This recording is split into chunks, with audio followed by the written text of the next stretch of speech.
Recuerdo con profunda emoción las cartas, las tarjetas y los mensajes que tantos de ustedes nos han enviado a mi esposa y a mí. Esas fueron las palabras públicas, suaves y agradecidas. Pero detrás de esa fachada de gratitud y normalidad, los pasillos del poder rara vez cambian de manos sin una gran ceremonia. Sin embargo, este momento histórico no tuvo trompetas ni desfiles. Se desarrolló en susurros, detrás de puertas selladas herméticamente.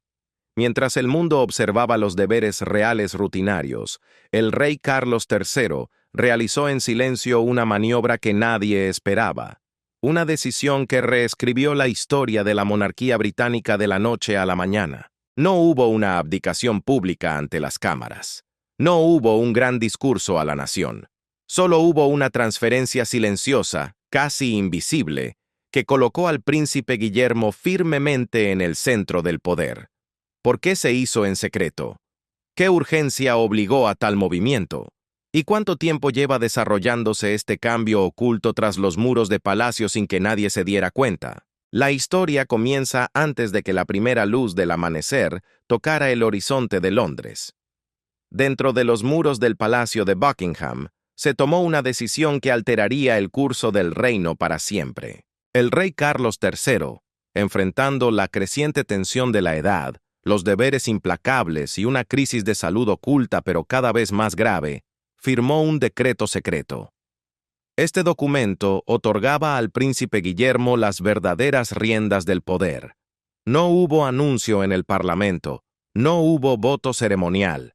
El acto fue invisible para el mundo exterior, pero sus consecuencias fueron monumentales. Para cuando la ciudad de Londres despertó y sus ciudadanos caminaban por las calles ajenos al drama que había ocurrido solo unas horas antes, el reino ya había cambiado de manos. Guillermo, el heredero que se había entrenado toda su vida para el trono, ahora dirigía efectivamente el país.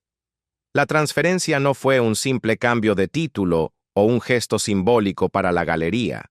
Fue una jugada cuidadosamente calculada, una maniobra silenciosa y deliberada para asegurar que la monarquía permaneciera estable, protegiendo al mismo tiempo al rey del peso aplastante de unas responsabilidades que habían comenzado a abrumarlo. La firma ocurrió apenas unos minutos antes de la medianoche. En las cámaras privadas del rey, una habitación impregnada de historia, donde los retratos de los antepasados parecían observar desde las paredes, testigos mudos de otra decisión monumental. Esa misma noche, Carlos había convocado una reunión de emergencia, tan secreta que solo asistieron sus asesores más confiables.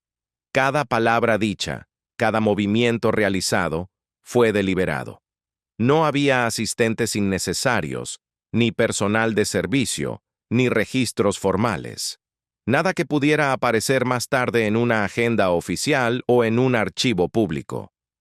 Fue una reunión diseñada para existir solo en las sombras, un teatro privado donde el destino de la monarquía se reescribía en silencio. Cuentan que las manos de Carlos temblaban ligeramente al colocar la pluma sobre el pergamino.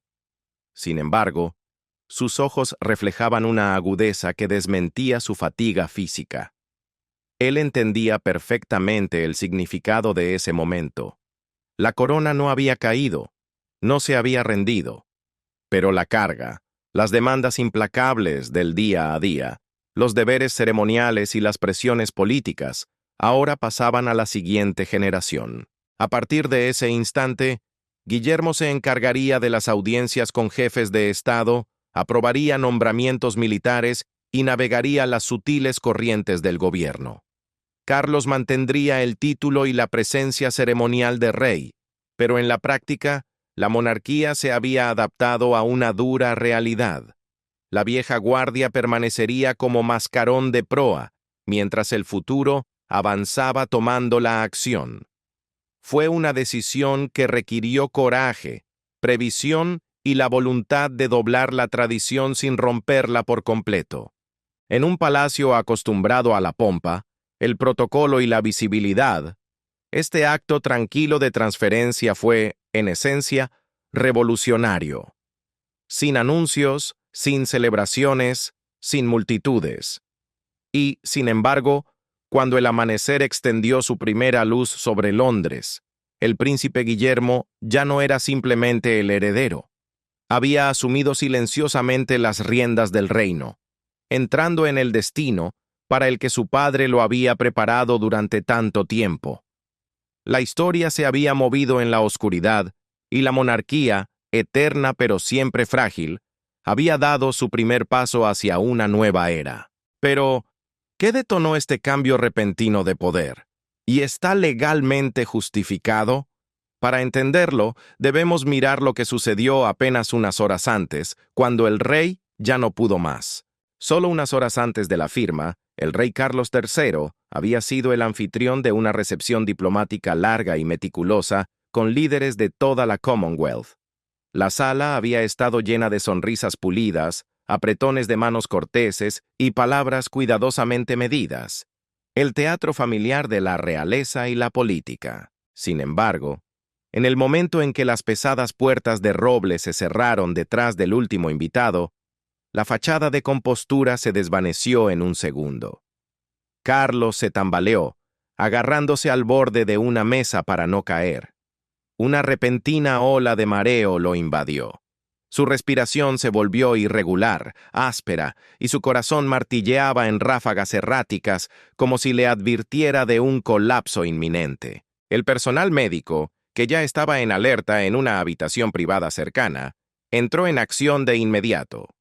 Sus movimientos fueron tranquilos, precisos e inquebrantables, con una profesionalidad afilada hasta una eficiencia casi fría. Mientras revisaban sus signos vitales, quedó claro que el cuerpo del monarca estaba enviando un mensaje que ya no podía ser ignorado. Fue ese momento de fragilidad humana, oculto tras el lujo del palacio, el que forzó la mano del destino y llevó al rey a confiar el peso de la corona a su hijo, antes de que fuera demasiado tarde. Mientras el rey intentaba recuperar el aliento, se revisaron con urgencia las respuestas neurológicas. En cuestión de minutos, los escáneres cerebrales iluminaron las pantallas con una verdad que nadie quería ver, pero que nadie podía negar. El diagnóstico fue sombrío, directo e ineludible. Agotamiento vascular crítico. La presión sobre su sistema circulatorio, combinada con semanas de deberes implacables, viajes y estrés, había llevado el cuerpo del monarca al límite. Los médicos no se anduvieron con rodeos ni usaron palabras suaves. Fueron brutales en su honestidad. Si Carlos continuaba operando al ritmo frenético que exige la corona, un derrame cerebral masivo ya no era un riesgo lejano. Era una certeza. Era inevitable. Sin embargo, el problema no era simplemente médico, era constitucional. Y aquí es donde la historia se topó con un muro de piedra. La ley británica, tejida con siglos de tradición y cláusulas antiguas, es estricta. Un monarca reinante solo puede entregar su autoridad bajo condiciones muy específicas. Si está totalmente incapacitado, inconsciente o declarado mentalmente incapaz de tomar decisiones. Pero Carlos no era ninguna de esas cosas. Su mente permanecía alerta, su juicio seguía siendo agudo como una navaja, pero su cuerpo le estaba fallando. Esta camisa de fuerza legal no dejaba escapatoria fácil. El rey se encontraba ante una elección peligrosa. Podía continuar cargando con todas las responsabilidades hasta que su cuerpo lo traicionara, arriesgando no solo su vida, sino la estabilidad misma de la monarquía, o podía idear un camino que eludiera 1000 años de tradición. Elegir la segunda opción significaba hacer algo sin precedentes formales, sin guía y sin garantía de aceptación. Hacerlo requeriría secreto, coraje y la voluntad de enfrentarse a un sistema diseñado para resistir exactamente este tipo de intervención. Para la medianoche, la decisión estaba tomada. En los pasillos silenciosos y sombríos del Palacio de Buckingham, Carlos eligió la supervivencia de la institución sobre la tradición ciega. Transferiría la autoridad funcional real a su hijo, el príncipe Guillermo. No a través de un anuncio público, ni mediante una abdicación ceremonial, sino a través de un decreto secreto.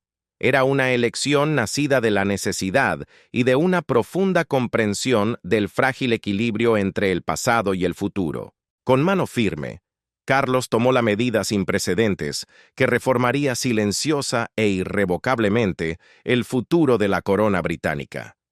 Pero un rey no actúa solo en las sombras. Necesitaba aliados. Con la decisión tomada, el rey Carlos III convocó a las únicas dos personas en las que confiaba ciegamente para salvaguardar la corona: su hijo, el príncipe Guillermo, y su hermana, la princesa Ana.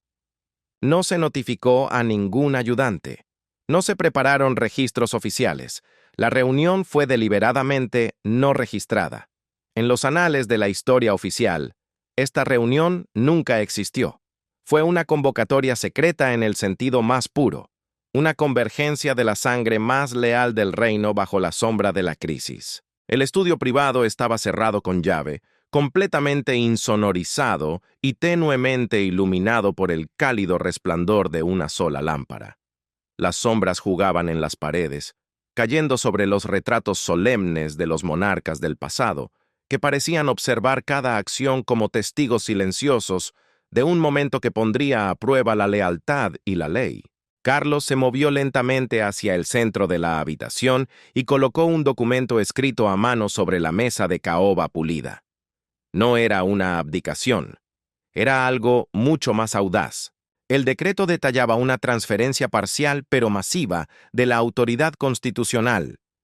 Guillermo asumiría ahora el control real sobre las funciones críticas del Estado: recibir dignatarios extranjeros, ratificar nombramientos, aprobar el asentimiento real y mantener el mando militar honorario. Carlos permanecería como rey en título, visible para el público, simbólicamente presente, pero estratégicamente silencioso en las decisiones de poder. Era poder sin coronación, era estabilidad sin rendición. Guillermo tomó el pergamino y leyó rápidamente. Su ceño se frunció a medida que asimilaba cada línea. Inmediatamente comprendió la gravedad del movimiento. Sabía que si esto salía a la luz, el Parlamento estallaría en un debate acalorado y la prensa enloquecería con especulaciones. Pero había una amenaza mayor. Había una persona, por encima de todas las demás, que vería esto no como una estrategia de supervivencia, sino como un desafío directo, un asalto a sus propias ambiciones. «Camila nunca aceptará esto», dijo Guillermo en voz baja, casi en un susurro.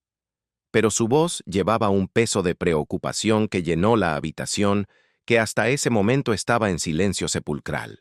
La princesa Ana, de pie con los brazos cruzados frente a la chimenea, con la mirada dura y pragmática que la caracteriza, no dudó ni un segundo. «Ella no verá esto como preservación», respondió Ana, con un tono afilado y medido. «Lo verá como un borrado, un intento deliberado de eliminarla de la influencia, del poder, de la historia misma». Un silencio pesado descendió sobre los tres. La tensión era casi tangible. Todos en la habitación entendieron la terrible verdad. Una vez que este decreto se pusiera en marcha, la batalla teórica por la corona se convertiría en una guerra muy real dentro de la familia. Y entonces, sin previo aviso, sin anuncio y sin un toque cortés en la madera, la puerta no se abrió. Estalló hacia adentro. La reina Camila entró en la habitación. Su presencia no fue la de una esposa preocupada, sino la de una fuerza magnética y dominante, cortando la quietud de la sala como un rayo en medio de una tormenta. Las deliberaciones tranquilas y controladas que llenaban las cámaras privadas del rey se hicieron añicos al instante. En ese solo paso deliberado, la confrontación inevitable había llegado. La guerra por el corazón de la monarquía, la lucha entre la lealtad, la ambición y el legado, ya no se vislumbraba en el horizonte. Estaba aquí. En ese momento, el palacio mismo pareció contener la respiración. Los retratos de reyes y reinas del pasado fueron testigos mudos de lo impensable. Y dentro de la habitación, tres figuras se quedaron heladas al borde de la historia. sabiendo que nada volvería a ser igual. La lucha por la corona había pasado de los susurros y la estrategia a la plena luz de la confrontación, y el primer movimiento de esta batalla de alto riesgo acababa de hacerse. ¿Qué pudo haberla traído en un momento tan crítico? ¿Había descubierto el plan del rey y lo aceptaría tan fácilmente? Camila entró como si el espacio ya le perteneciera, su presencia llenando inmediatamente cada rincón del estudio. El aire pareció cambiar, volviéndose pesado con tensión y advertencias no dichas. Llevaba un vestido de seda azul medianoche, la tela fluyendo como autoridad líquida, y un collar de perlas descansaba perfectamente contra su garganta. Cada detalle de su apariencia, su postura, su expresión, sus pasos cuidadosamente medidos, estaba diseñado no para el amor, sino para el poder y el mando. Sus ojos barrieron la habitación en un solo escaneo deliberado. Primero, aterrizaron en el pergamino apretado en las manos de Guillermo, luego se clavaron en Carlos. El veredicto, en su mente, fue instantáneo. Ella entendió exactamente lo que se había puesto en marcha. Así que, dijo, con una voz suave, casi casual, mientras avanzaba hacia la mesa, han decidido gobernar sin mí. Sus pasos llevaban autoridad. Su tono llevaba amenaza. Llegó hasta Carlos y apoyó su mano sobre el hombro del rey. No fue un gesto amable, ni fue tierno. Fue lo suficientemente íntimo para intimidar, lo suficientemente visible para servir como una advertencia pública. Era una garra de terciopelo. No puedes transferir el poder mientras estés vivo, continuó con voz suave pero afilada, un susurro letal en la habitación cargada. Hacerlo te reduciría a un títere y me niego a estar casada con uno. Guillermo abrió la boca para hablar, para defender a su padre, pero Camila lo silenció con una sola mirada que congeló la sangre en las venas del príncipe. Si el rey es débil, dijo, girándose lentamente para enfrentarlos a ambos, sus ojos barriendo la sala como un gobernante tasando su dominio. Entonces la reina debe llevar la carga. Esto no es ambición, esto es estabilidad. Su mirada regresó a Carlos. Se inclinó lo suficiente para hablar como si compartiera una preocupación privada, pero sus palabras goteaban con un cálculo frío. Quiero la corregencia, dijo suavemente. Sin embargo, cada sílaba estaba cargada de exigencia. No pedía permiso, dictaba términos. Quiero autoridad real, poder igualitario. Entonces la amenaza tranquila emergió medida y devastadora. Camila dejó caer el martillo. Si soy excluida, añadió Camila, dejando que cada palabra aterrizara como plomo. Los registros médicos del rey serán revelados por la mañana. El mundo sabrá que su soberano es mentalmente no apto. El parlamento entrará en pánico, los mercados temblarán, y esta familia arderá. La temperatura en la habitación pareció descender varios grados. Las sombras se alargaron en las paredes. Era el escenario de pesadilla. Chantaje en el nivel más alto del estado. La princesa Ana dio un paso al frente, su voz cortando la tensión como acero templado. Ella era la única que no temía el fuego. Eres una consorte, dijo Ana, deliberada e inquebrantable. No una soberana. Mi madre nunca tuvo la intención de que fueras nada más que eso. La mano de Camila se apretó sobre el hombro de Carlos.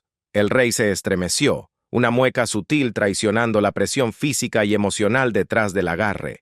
«Me necesitan», susurró Camila, ya sin ocultar su amenaza. «Guillermo no está probado. Ana es rígida. Yo soy la única que puede controlar lo que viene a continuación». En ese instante, la guerra privada por la monarquía estalló al descubierto. Ya no confinada a susurros, decretos secretos o pasillos sombreados, había comenzado con toda su fuerza.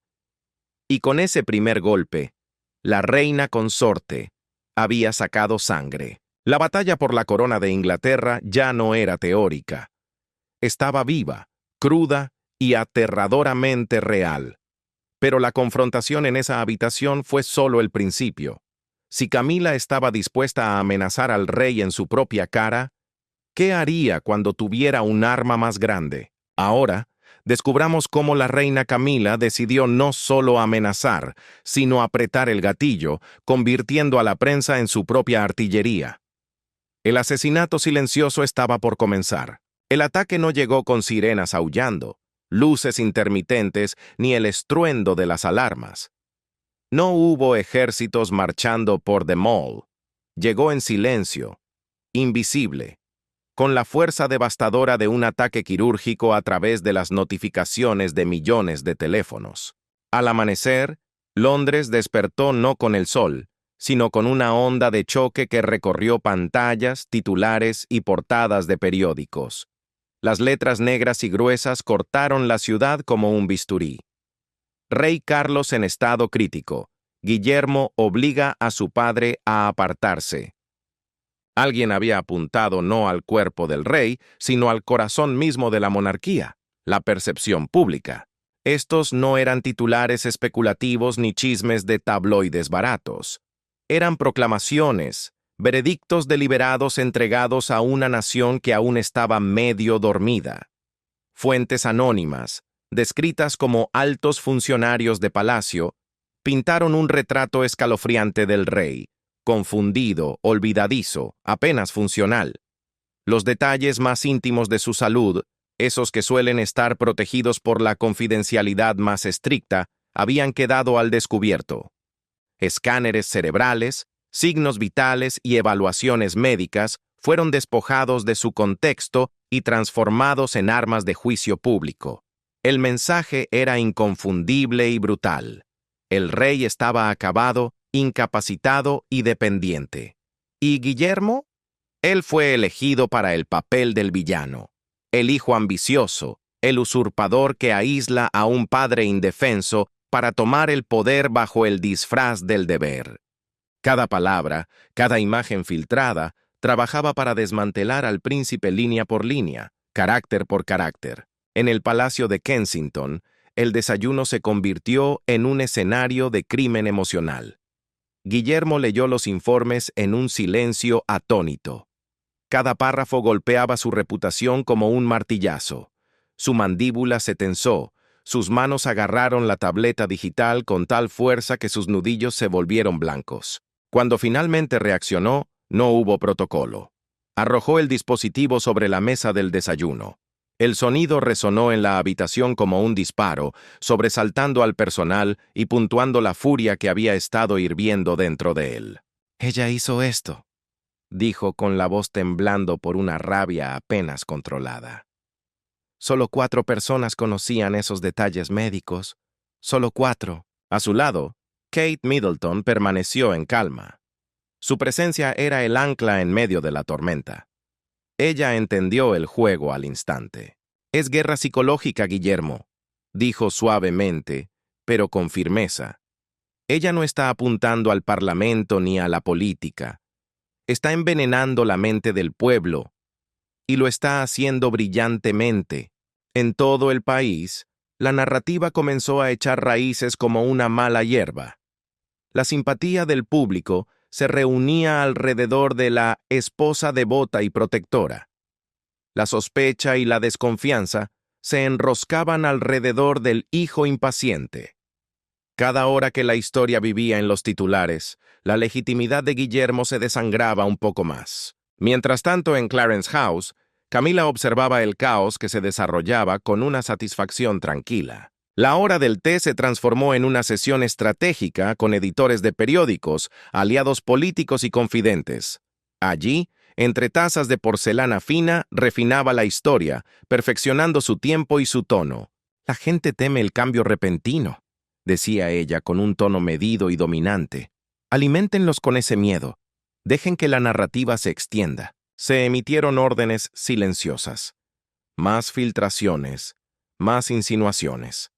Los médicos ahora eran retratados como temerosos por la vida del rey, implicando sutilmente que solo Camila podía salvaguardarlo. Cada decreto, cada palabra, cada gesto que supuestamente venía de Carlos, ahora pasaba por el filtro de ella.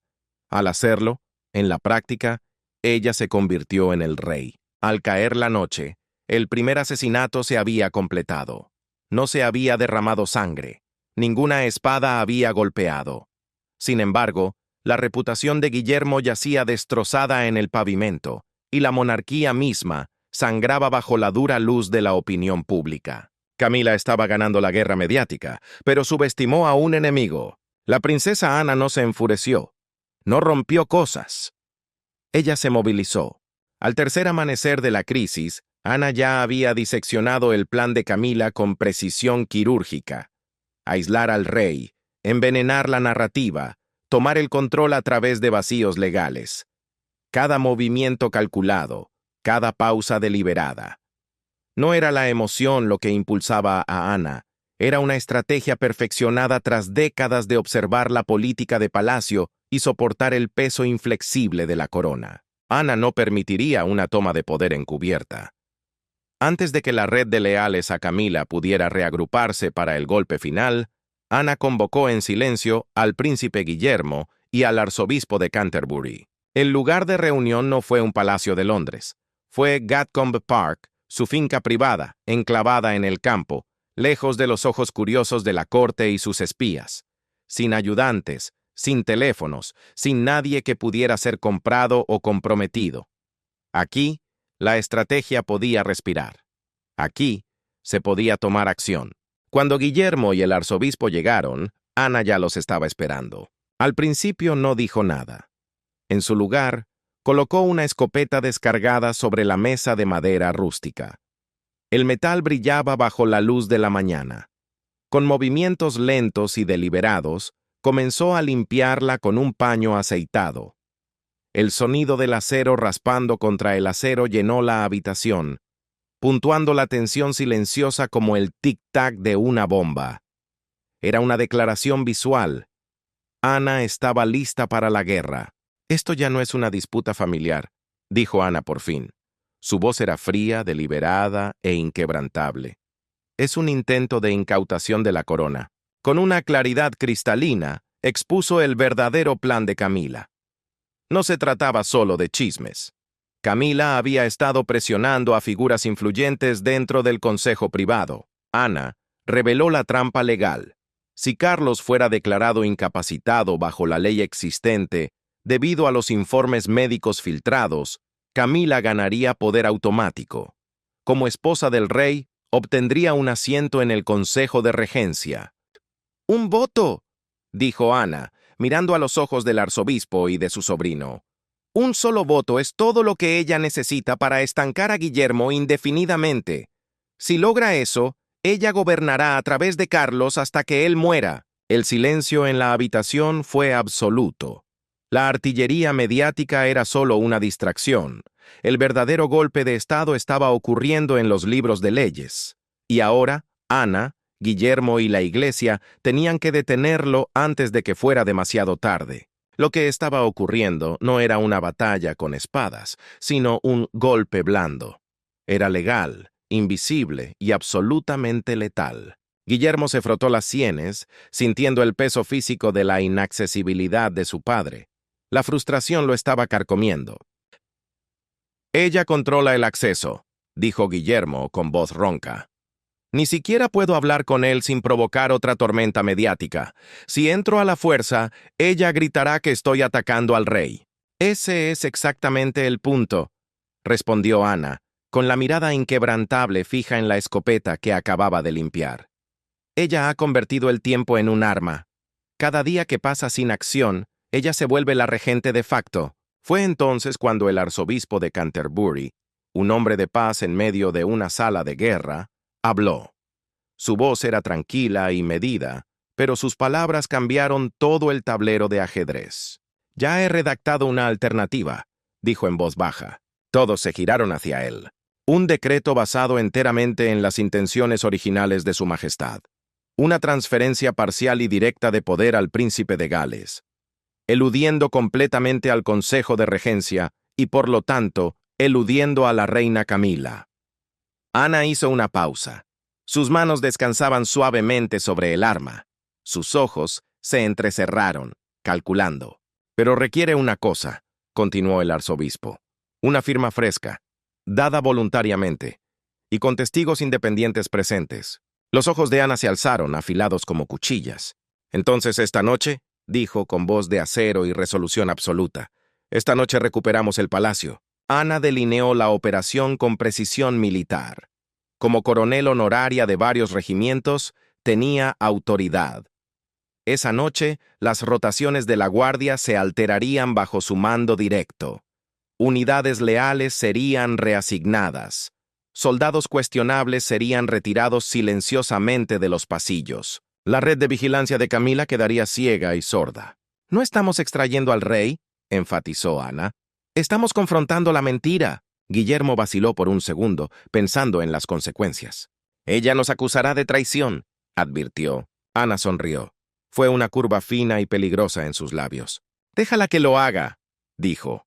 «Para cuando llegue la mañana, ella no tendrá un trono con el que amenazarnos». Con un clic final, el seguro de la escopeta quedó puesto.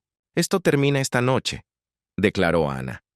Su voz llevaba el peso de la inevitabilidad. Sin filtraciones, sin susurros, sin más esperas. El contraataque había comenzado. El Big Ben dio las 11. Sus campanadas melancólicas resonaron a través de la quietud de Londres, marcando el inicio del fin. Dentro del Palacio de Buckingham, los pasillos estaban inquietantemente silenciosos, despejados con la precisión de un ataque quirúrgico. Los guardias leales a la princesa Ana permanecían inmóviles, alertas e inquebrantables como estatuas de piedra. El poder ya había cambiado dentro de estos muros, simplemente no se había anunciado todavía. El príncipe Guillermo se movía silenciosamente por un pasaje lateral, vestido con un traje negro sin pretensiones, flanqueado por el arzobispo de Canterbury y dos de los mejores abogados constitucionales del reino. No había cámaras, ni multitudes, ni pompa. Esto no era una coronación. Era un juicio. Un ajuste de cuentas. Al final del corredor, bajo el tenue resplandor de una lámpara de pared, la princesa Ana esperaba. No habló. Simplemente asintió hacia la pesada puerta de roble. «Ella está adentro», dijo Ana con tono cortante, «y está grabando». La revelación cambió la atmósfera. No habría firmas secretas ni transferencias silenciosas. Si esto iba a terminar esta noche, lo haría a plena vista. «Abran la puerta», ordenó Guillermo. Las bisagras gimieron bajo el peso de los siglos, mientras la puerta se abría de par en par. El rey Carlos yacía apoyado contra almohadas de felpa, pálido y exhausto, una sombra del hombre que fue. Al instante, Camila se levantó de su silla, colocándose físicamente entre los hombres y el rey, como si pudiera proteger la verdad con su propio cuerpo.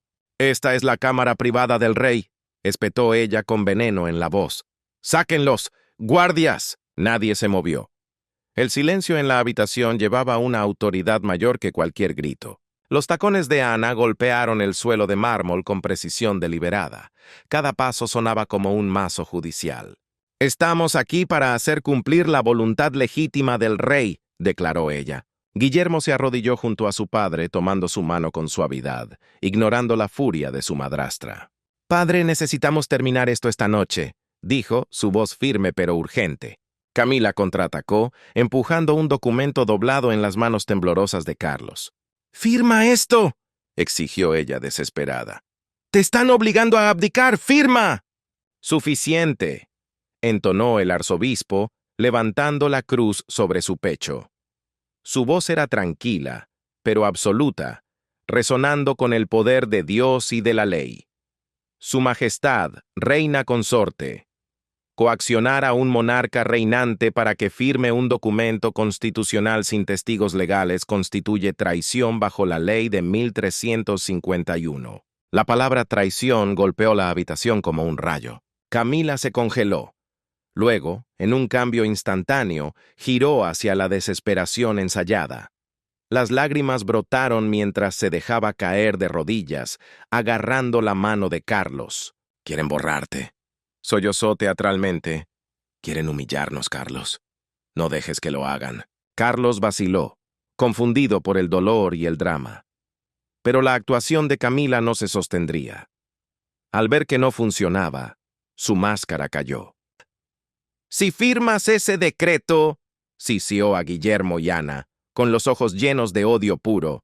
«Expondré todo, lo declararé loco, destruiré esta dinastía antes de dejar que tú la tomes». Ana dio un paso al frente. Su rostro era una máscara de hielo. De su maletín de cuero negro no sacó un arma, sino algo mucho más peligroso. Retiró un sobre amarillento, sellado con cera carmesí. Un fantasma del pasado. «Tú aceptaste esto», dijo Ana, sosteniendo el sobre en alto para que la luz lo iluminara. «El pacto de Sandringham de 2005. Camila palideció. «Firmado por ti», continuó Ana implacable, «y testificado por la reina Isabel II y el príncipe Felipe». Ana abrió el documento y leyó la cláusula 4 en voz alta y lenta. Cada palabra era un nudo corredizo que se apretaba alrededor del cuello de la ambición de Camila. «Cualquier interferencia con la sucesión anulará el matrimonio, despojará de todos los títulos, eliminará la residencia y borrará todo estatus real, sin apelación, sin misericordia». El silencio que siguió fue el sonido de un imperio cayendo. Ana no solo tenía una estrategia, tenía la firma de su madre desde la tumba. Era jaque mate. Ante la revelación del pacto de Sandringham, la reina Camila no gritó, no luchó. Simplemente se derrumbó en silencio, como un edificio al que le han quitado los cimientos. El peso de la derrota fue físico. Fue entonces cuando ocurrió el verdadero milagro de la noche. El rey Carlos, que momentos antes parecía frágil y confundido, se enderezó en su cama. Su postura cambió instantáneamente. Sus ojos, antes nublados por el cansancio, se aclararon con una lucidez aterradora. Su voz, cuando habló, fue firme y constante. «Nunca estuve confundido», dijo Carlos mirando a la mujer que había intentado usurpar su legado. «Solo estaba observando, y tú has fallado». No hubo necesidad de más palabras. Carlos tomó la pluma de la mano de su hijo y firmó el decreto. Guillermo firmó después. La princesa Ana y el arzobispo firmaron como testigos de la historia. El reloj marcó las 11:55 p.m. La sentencia había sido ejecutada 5 minutos antes de la medianoche. Ana se volvió hacia Camila con la frialdad de un juez dictando sentencia final. «Te irás esta noche», ordenó. «Ahora». 2 guardias entraron y la escoltaron fuera. La pesada puerta de roble se cerró tras ella con una finalidad hueca, como el eco de un tribunal que se vacía después del juicio. El drama había terminado. La corona había hablado. Pasaron 7 días desde la tormenta secreta en el Palacio de Buckingham. Sin embargo, a la nación se le dio solo lo que necesitaba saber, ni una palabra más. Exactamente a las 6:00 p.m., la BBC interrumpió su programación habitual. No hubo música dramática, solo un presentador con rostro serio entregando una declaración breve y medida desde el palacio. No hubo adornos, ni emoción, solo el mínimo de hechos fríos. La reina Camila se retirará de todos los deberes públicos por razones de salud y se trasladará a una finca privada en Escocia para su recuperación. Las palabras eran simples, casi mundanas, burocráticas, pero para quienes sabían leer entre líneas, la implicación era clara como el cristal. El capítulo estaba cerrado. La amenaza había sido neutralizada. Minutos después, apareció un segundo anuncio. Su tono era cuidadosamente legal, casi aburrido, pero cargado de significado histórico. El rey Carlos III ha firmado un decreto especial otorgando autoridad constitucional ampliada al príncipe de Gales. La redacción era meticulosa, precisa, diseñada para no alarmar a los mercados. Pero no había error en su efecto. El gobierno día a día del reino ahora descansaba firmemente en las manos de Guillermo. La transferencia estaba completa, pero era invisible. No hubo fanfarria, ni ceremonia en el balcón, ni juramentos tomados a la vista del público. El traspaso de poder se había ejecutado en silencio, con decisión y con una precisión que solo siglos de tradición podían orquestar. Esa noche, en una fría y gris noche de Londres, el príncipe Guillermo salió solo al balcón del Palacio de Buckingham, no para saludar a nadie, sino para pensar. Abajo, la ciudad se movía, con sus autobuses rojos y sus taxis negros, totalmente ajena a lo cerca que había estado de desmoronarse. El tráfico zumbaba en la distancia. Las campanas del Big Ben marcaron la hora y el viento tiró de su abrigo. No saludó. No sonrió. Simplemente miró, observando la ciudad que ahora servía en realidad, aunque todavía no llevara la corona en la cabeza. Detrás de él, Kate se acercó silenciosamente a su lado y colocó una mano sobre la suya. No intercambiaron palabras. No había nada que decir. Este no era un momento de celebración ni de tranquilidad. Era un momento de aceptación, un reconocimiento del peso inmenso que ahora descansaba sobre los hombros de Guillermo. La gravedad de una monarquía preservada al borde del abismo. Guillermo miró su teléfono. Un solo mensaje de la princesa Ana iluminó la pantalla. Ha llegado a Escocia, acceso asegurado, sin retorno. Apagó la pantalla. En ese instante, la transición se completó. La monarquía había sobrevivido. No a través del espectáculo, no a través de los aplausos, sino a través de la acción decisiva y la paciencia calculadora. Ninguna corona había caído, ninguna dinastía se había derrumbado. El palacio había sido limpiado de la amenaza, la ilusión de control de Camila había sido arrancada, y el futuro había sido sellado por necesidad. Los historiadores mirarían hacia atrás dentro de décadas, buscando el momento exacto en que el poder cambió de manos. No encontrarían ningún desfile, ninguna multitud vitoreando, ninguna declaración pública. Solo verían un decreto escrito a mano firmado a las 11:55 p.m., una puerta cerrándose silenciosamente, y la ejecución sutil de un plan antiguo. Y en algún lugar oculto en los archivos de la Casa Real, el pacto de Sandringham permanecería intacto, un testamento silencioso a la previsión de una reina anterior, Isabel II. Era la prueba de que, mucho antes de que llegara la crisis, el reino había sido salvaguardado, listo para esta conclusión precisa e inevitable. La corona perduró, y de las cenizas de la traición y la intriga, comenzó silenciosamente una nueva era. Con la corona ahora firmemente en su poder, aunque no en su cabeza, el príncipe Guillermo entra en un papel que ya no es simbólico. La transferencia de poder tranquila y decisiva le ha dado autoridad no solo en el título, sino en la realidad.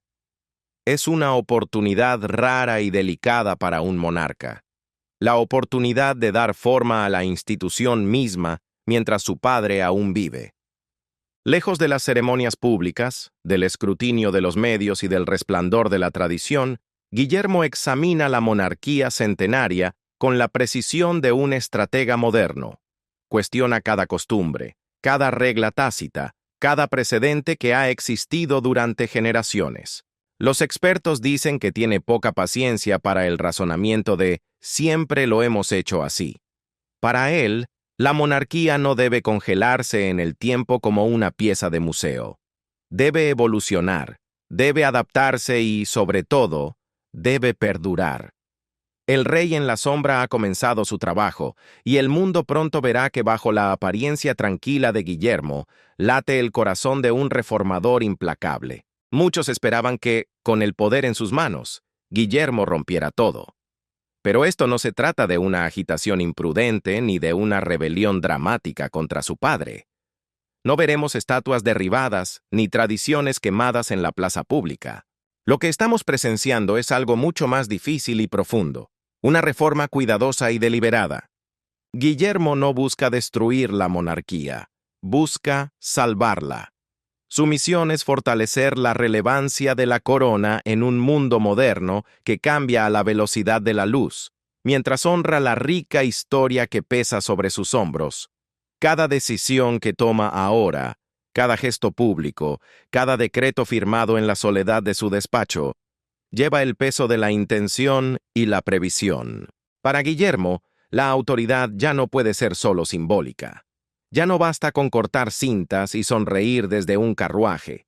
Su autoridad es activa, deliberada y profundamente personal. Él está moldeando la monarquía, no solo como ha sido durante 1000 años, sino como necesita ser para sobrevivir otros 1000. Está construyendo una institución resiliente, capaz de caminar por la cuerda floja.